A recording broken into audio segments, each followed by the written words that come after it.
You're watching CBS7 News at 9 on the CW and live on the CBS7 YouTube channel with Alexandra, Macia, and Tom Tieferteller. Pretty much every run we make that's significant that we would need them on, we'll have multiple. Odessa Fire Rescue is getting new thermal imaging cameras, helping with the safety of both firefighters and the public. We'll tell you more about it in just a few minutes. Good evening. Thanks for joining us for CBS7 News on the CW, and thanks for joining us live on the CBS7 YouTube. I'm Alexandra, Macia, and we start tonight with a weather update. Chief Meteorologist Tom Tieferteller is here to tell us what we can expect. Tom? Well, Alexandra, we have been dealing with scattered showers and thunder showers today, and the good news is it kind of kept temperatures down for a second day in a row. Rainfall amounts relatively light across the Permian Basin, but 31/100ths in the Andrews area. Very nice there. And then this evening we had more scattered showers and thunder showers, dropped nearly 0.2 of an inch of rain plus Presidio, Alpine, now towards the Dryden area. Taking a look at the radar right now, we're seeing most of the thunder shower activity really start to calm down, but still some showers moving across Sanderson, the Dryden area, and moving away from Rio Grande Village, where we had a severe thunderstorm warning here over the past hour or so.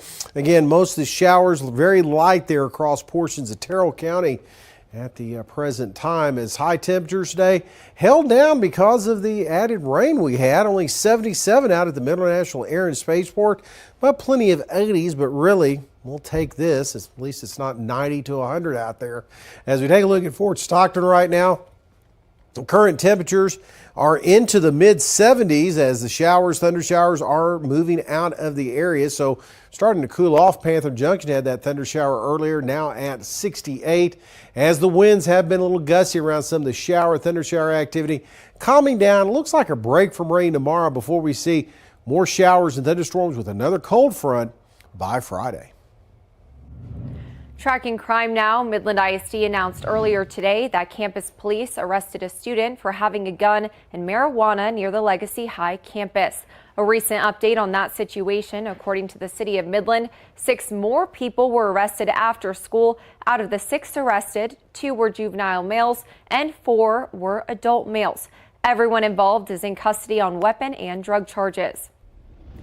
And in Odessa, police say that a sexual assault investigation from nearly 8 years ago has culminated in an arrest. Here's what happened back on October 8th, 2015. Odessa police were alerted to a sexual assault that happened at a home. A 23-year-old woman said she was assaulted by an unknown man, and investigators gathered DNA evidence and submitted that to the DNA index system. That system also found that DNA to be matched to other investigations elsewhere. Fast forward to now, Odessa police investigators were able to get a lead on this case, which took them to Amarillo. Evidence pointed to Javier Castillo Arias being the suspect. That's where he was arrested by Amarillo and Odessa police. OPD says that they continue to assist with other investigations elsewhere connected to Castillo Arias. And still in Odessa, our partners at the Odessa American are reporting that a mother and her son were both arrested in connection to selling drugs. The OA says that Joseph Nava was being investigated by police after they learned that he was selling fentanyl-laced pills. During the OPD investigation, Nava agreed to sell undercover officers 2,000 pills. The OA also reports that Nava told the officers that a woman was on her way. That woman was actually Joseph's mother, Rita. When Rita arrived, police found more than 200 grams of fentanyl-laced pills in the vehicle she shares with her son, according to the Odessa American. And the OA report says that Rita claims her son told her to deliver the pills to someone in exchange for $5,000. Joseph and Rita Nava were both arrested and charged with manufacturing and delivery of a controlled substance. And a manhunt in Pennsylvania is over. Inmate Danilo Cavalcante was on the run for 14 days after he escaped from the Chester County Prison outside of Philadelphia. That prison has unfortunately seen a number of escapees recently, and it begs the question, what would happen in the Permian Basin if an inmate escaped? In order to keep the residents of Ector County safe, Ector County Sheriff's Office frequent searches of the cells for inmates, whether it's checking their beds for any items they shouldn't have, or an inmate trying to carve their way through the cell wall. Ector County Sheriff's Office hasn't seen an escaped inmate in years. But in the event that an inmate escapes, ECSO is ready. We have drones here at our agency that detect heat during the day or night. Infrared, FLIR technology. We have the technology to locate those individuals that may be out there hiding in the brush or behind a wall or whatever. We have that technology here available for us at any time. So. Midland County sheriffs have similar plans in place for its prison. I tell people they can find a needle in a haystack. They're that good. They're called upon to find the bad guys, and they don't quit until they capture the bad guy and put him back in jail where he belongs. Both offices say they are ready to work together if needed. And in continuing coverage, one rescue group says 2 animals were unnecessarily euthanized at Midland Animal Services last week. Fix West Texas said they inquired about 2 dogs, but the shelter says they never received that communication. Midland Animal Services says those 2 dogs were picked up as strays on July 12th and August 4th. They were euthanized Friday. However, Fix West Texas says they told the shelter they were interested in the 2 dogs on Thursday.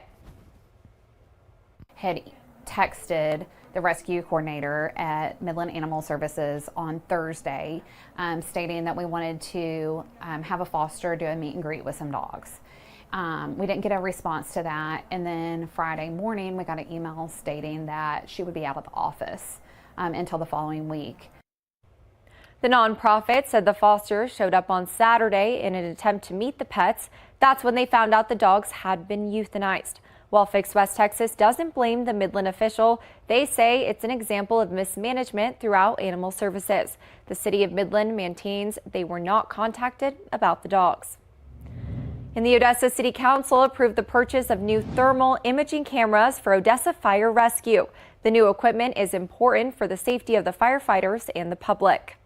We depend on those cameras greatly. They're a great tool for us to use. The Odessa City Council approved the purchase of 11 new Bullard thermal imaging cameras for Odessa Fire Rescue, totaling a little over $86,433. Important that the council invests in these cameras because it's investing in the community, in any individual. It could save lives. Council member at large Denise Swanner says the cameras are vital. If they're in need or something, and these cameras will detect where the firemen are at and just anybody in the fire. There will be one on every fire unit, and every battalion chief and division captain will have one. You can use them in many different ways: search and rescue, ventilation, hazmat stuff, locating fires on structure fires, looking for hot spots. OFR Fire Chief Jason Cotton says the cameras are a big deal for their department. They use a color scheme depending on hot, cold, things like that,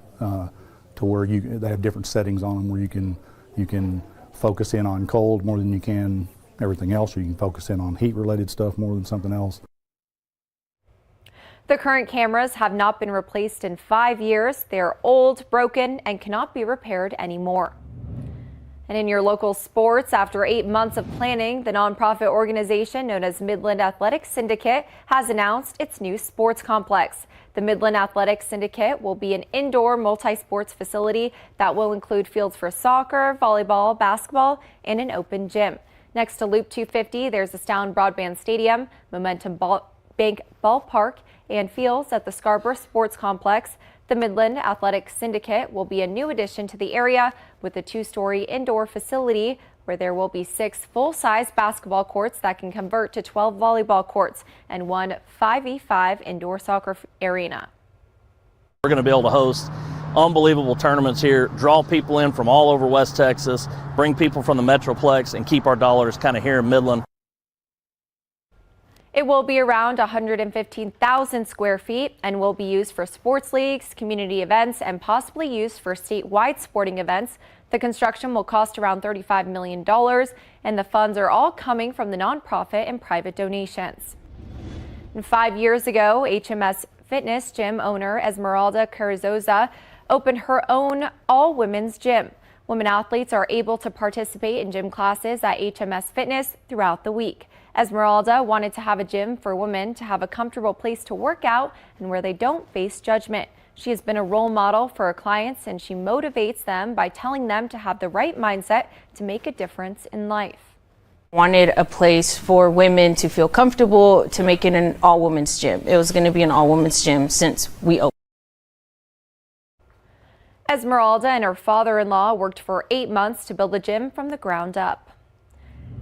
And there was a big announcement from Synergy Entertainment Group today. Synergy is buying the former Regal Cinemas in Midland, and outside of West Texas, they're also buying a Regal in Amarillo.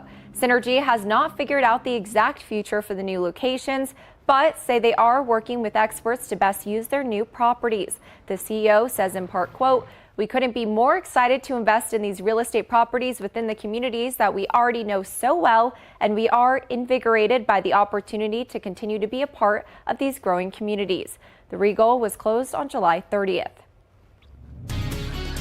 And now for a look at today's top headlines shown here in real time with real viewers on CBS7.com. See all of these stories and more by downloading our app or visiting our website at CBS7.com.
As we mentioned earlier, authorities in Pennsylvania announced a man convicted for the stabbing death of his ex-girlfriend was captured early Wednesday. CBS News correspondent Bradley Blackburn reports from New York. Escaped killer Danilo Cavalcante's dramatic capture lifted a heavy cloud across Pennsylvania. I haven't been able to sleep for 14 days. I just wanted to be able to see him get captured and we all get peace. It's just been crazy, just scared and worried for people. We're just relieved that he's captured and everybody can get some good sleep tonight. A team of tactical officers caught 34-year-old Cavalcante in the woods Wednesday morning, 2 weeks after he broke out of a prison about 20 miles away. A search plane equipped with a thermal imaging camera picked up the fugitive's heat signal. Teams on the ground secured the area surrounding him and moving in with search dogs. They had the element of surprise. Cavalcante did not realize he was surrounded until that had occurred. That did not stop him from trying to escape. He began to crawl through thick underbrush, taking his rifle with him as he went. When a dog subdued Cavalcante, he was finally taken back into custody, his face bloodied from a canine bite to his scalp. He was apprehended this morning with no shots fired. Cavalcante escaped from the Chester County Jail in southeastern Pennsylvania on August 31st after scaling a wall encircled by razor wire. This past weekend, authorities said he fled the initial search area, shaved, changed clothes, and stole a vehicle that he later abandoned. Bradley Blackburn, CBS News. Well, a little more rain today across the area. More is in the forecast, and we'll take a look at all that coming up next.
Now, from the CBS7 First Alert Weather Center, here's Chief Meteorologist Tom Tiefertiller. Well, we are looking at some quieter conditions this evening as the showers and thunderstorms have moved out, but another day of some rain across the area, not heavy amounts right across the Permian Basin. This is the data for the Midland International Air and Spaceport. We saw 7/100ths of an inch today for the year, a little over 2 inches of rain so far, so we're in the deficit. Nearly 8 inches below where we should be this time of the year. The good news is a little more rain is in the forecast, but nothing to bust this drought and that rainfall deficit. As you can see, most of the scattered showers and thunderstorms across the lower Trans-Pecos down towards the Big Bend area are moving off to the east. So areas around Sanderson, still a few more showers to deal with, but I think that's about it for tonight, as we're not seeing a lot in the way of redevelopment back here across portions of eastern New Mexico, and that west to east flow is going to keep a lot of that to our north. So the weather makers right now, again, high pressure well to the south, west to east flow in the upper levels. Going to get a little bit of a buckle with this next disturbance back here. It's going to swing another front through. It looks like late on Friday into Saturday, so we may be dodging some scattered showers, thunder showers for area football games. Right now, areas of light rain, Austin, San Antonio, up towards the Dallas-Fort Worth area and into the Texas Panhandle. We're seeing some of that activity as that stationary front continues to hang around. It is going to slump a bit further off to the south, but may serve as a focus for some isolated showers and thunderstorms to develop, as there is a temperature contrast north of the front. Again, temperatures being held down a little bit into the 70s at the present time. Now, the West Texas Futurecast shows this model trying to pick up some activity that may clip parts of the northeast Permian Basin, but I don't think that's going to be a big problem for us. And then for tomorrow, we're going to see a lot less in the way of isolated showers and thunder showers. Watching a little bit, maybe try to move into the evening hours, but it will be very isolated if we do see anything for tomorrow. Rest of tonight looks pretty quiet out there with temperatures. We'll call it cool out there with the mid to lower 60s. And tomorrow, an isolated shower, thunder shower with some warmer temperatures in our forecast, but going back down a little bit with that front moving in on Friday. That again could bring a few more scattered showers and thunderstorms to the early weekend forecast. Jair Brooks Davis has more on Odessa College and UTPB volleyball coming up next in sports on CBS7 News at 9.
Now, sports with Jair Brooks Davis from the Ford Sports Desk.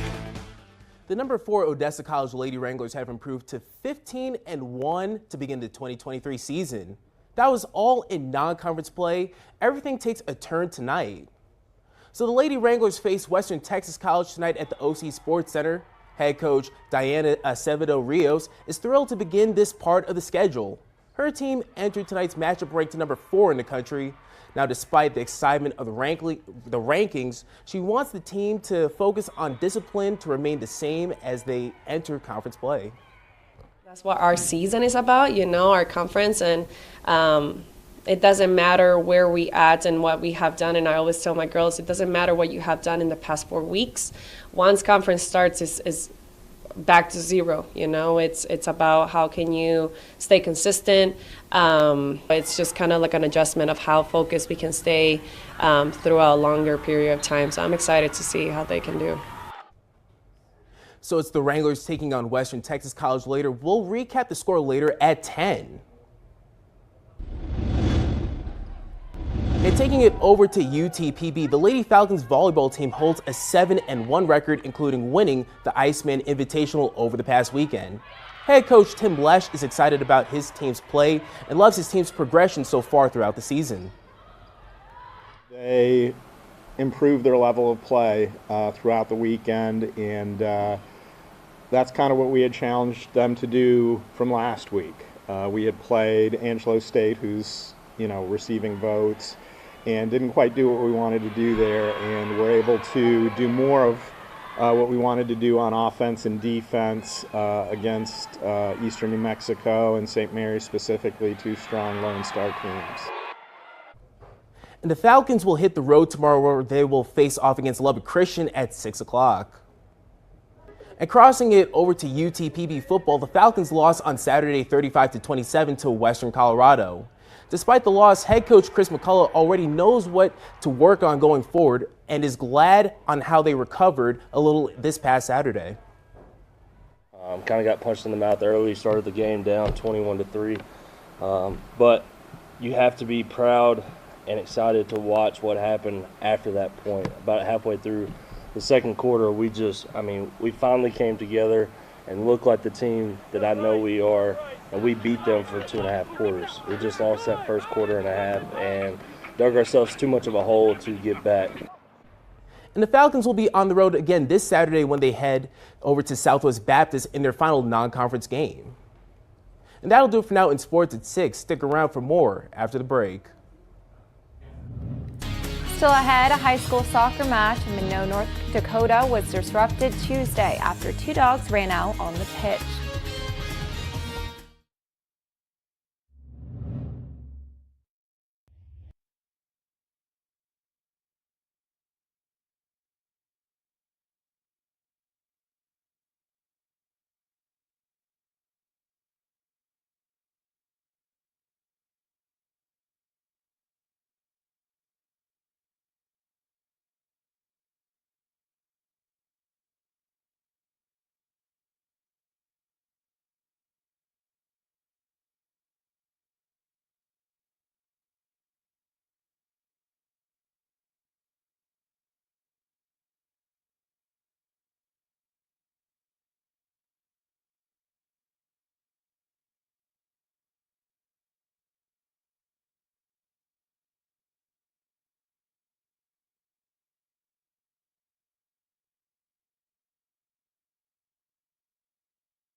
Two excited and adorable fans caused a rough moment at a high school soccer match in Minot, North Dakota, and it was all caught on camera. The Minot High Magicians were taking on the Jamestown Blue Jays Tuesday night when 2 dogs ran out on the pitch.